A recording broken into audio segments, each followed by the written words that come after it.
Hello everyone, it's Alan at P&I Training, and in this episode we've got violence, weapons, injuries and prison, all directly from the mouth of one of the founding members of the West Denton Wild Bunch.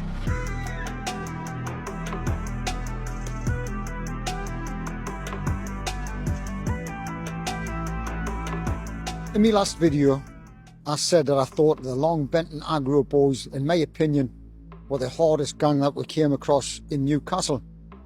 Well, I think I might have changed my mind a little bit on that, because after talking with one of the West Denton Wild Bunch, I think they might be just as wild. I've been talking quite a bit lately with one of the original members from the West Denton Wild Bunch, and he's given us a fascinating insight into what it was like in growing up in the estates, getting involved in gangs, the kind of things they got up to, and some of the locations of the most notorious battles. West Denton's in the West End of Newcastle, and the West Denton Wild Bunch area stretched along from where the A1 is now, up Stamfordham Road, along Hillhead Road, and back down where the A69 is. In the 1970s, West Denton, a lot of it had already been modernised, and the estates were built with lots of twists and turns and nooks and crannies and little subways and things like that. So it was a perfect breeding grounds for the gangs that were about to pop up. The West Denton estate had been divided roughly into three types of areas. The D&E streets, the houses were run by gas only. The F&G streets were run off electric only. And old West Denton was still pretty much running on whatever it could, coal, steam, whatever. A lot of families with young children were moved into the modernised estates from different areas, and it was here on the streets of West Denton where these kids started to forge brand new friendships. The kids initially started hanging about together on the streets and getting up to little bits of mischief, and then they would hang around in the pool halls, community centres, and then later on they became known as the West Denton Wild Bunch. I was given a lot of tales and stories from the West Denton Wild Bunch member, and the best way for me to do this is to share it word for word the way he told me.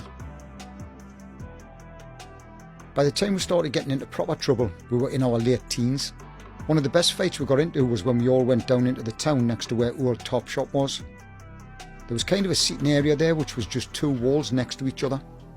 It was a Saturday afternoon and there was about 15 lads sitting there who we reckon might have been Sham Army. We just ran at them and set about them. People were there shopping and kids were screaming. After the fight, maybe a few weeks later, there was a load of our lads in the Chute. The Chute was a community centre that we used to hang about in, and it's where that famous picture's taken from the Chronicle. Anyway, some people had made statements against us about the fight in Eldon Square, and the police turned up and raided it.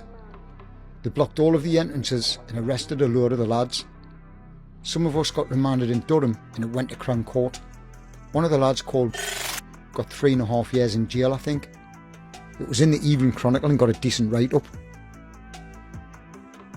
Our main rivals were Blakelaw, and we used to go and fight with them all the time down on the big park past Fair Springs, which is where McDonald's is now. We used to go down there nearly every night to fight with them, and we used to hang around there as well. About 150 West Denton turned up one night, and we headed down to Blakelaw and just attacked anybody that got in our way.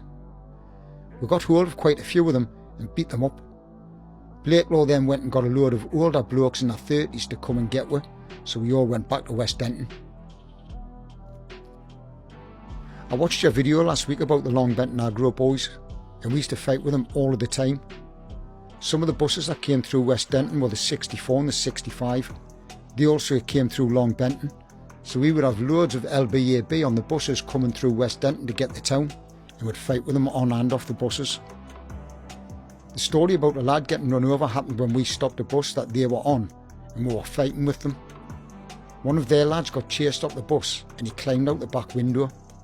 When he jumped out the window and tried to get away, he got run over. When you mentioned about fighting at the town moor, we went down there one night and some of us had baseball bats and rounders bats, and was set about loads of lads on the waltzer. I'm not really sure which gang they were in or if they were even in a gang. Some of them were there with their girlfriends, and while the waltzer was still moving, there was people diving off it and running away all over the place. I remember when the Warriors film came out in England in about 1980ish. We all used to fight in the gangs anyway, but then just normal people were coming out with the pictures fighting each other, because the film got everybody that violent and they thought they were all in gangs.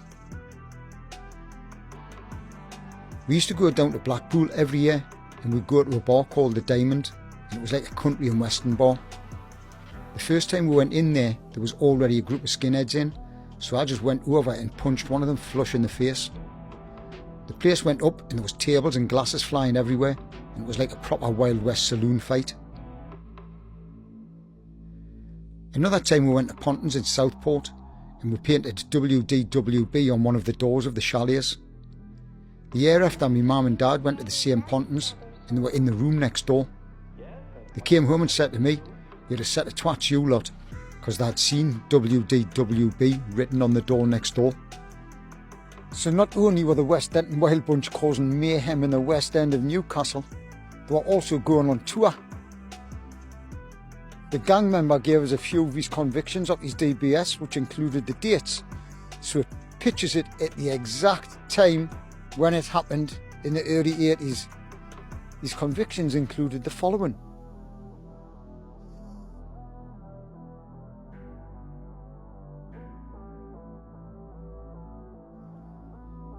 Well, I think this is a little bit of an appropriate place to end the video. I'm stood here on the steps of the North Walbottle Miners Welfare Institute, better known as the Chute, or the West of Hope Community Centre. It's where that famous photo was taken all those years ago in 1980 of the West Denton Wild Bunch. Well, I think the story of the West Denton Wild Bunch is a wild one, and I'm really pleased I got to visit this location where they had actually been. So at the end of these videos, I always come back and I ask the gang members, if you knew then what you know now, would you still have gotten involved in the gangs? And you're not going to be surprised when he said he would go back to them days on a heartbeat. It was the best days of his life. So thank you for checking in, and next week we are going to have a little look at the Sham Army and how we moved from the 70s and into the 1980s. See you next time.